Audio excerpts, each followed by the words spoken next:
চুলে একটা প্যান বসিয়ে দিলাম, দিয়ে দিচ্ছি এখানে পরিমাণ মতো তেল।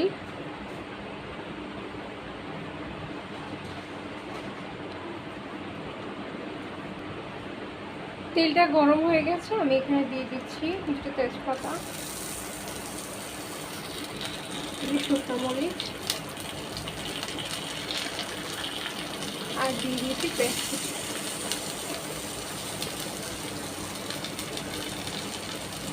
আর দিয়ে দিব পাঁচফোড়নটা।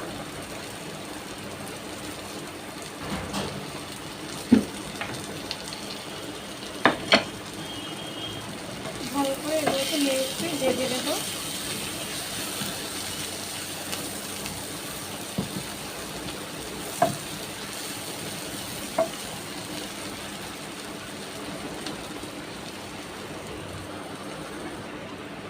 আর এর মধ্যে দিয়ে দিচ্ছি রসুন বাটাটা।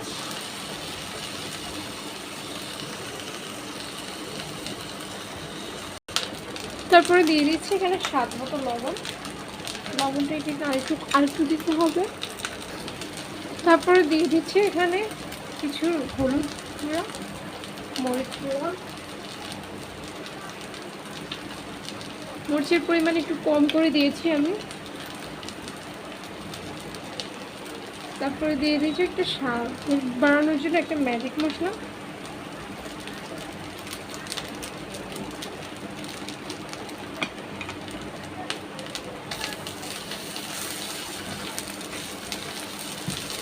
মশলাটা ভাজা হয়ে গেছে, এখন আমি দিয়ে দিব পরিমাণ মতো পানি।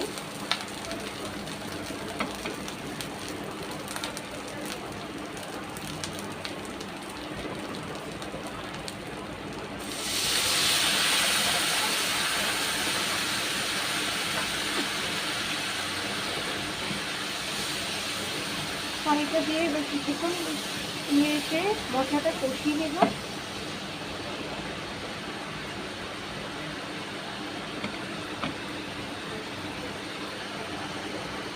আবার মশলাটা কষানোর শেষে এবার দিয়ে দিব কিছু আধা সিদ্ধ করে 80% সিদ্ধ করে নিয়েছি আমি আলুটা এভাবে দিয়ে দিব।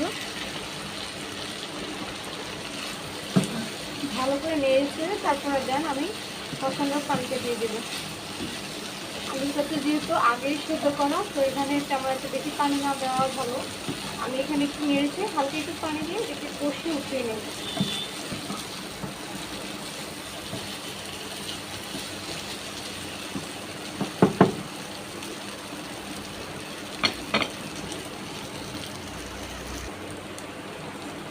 ঢেলে দিব পানি।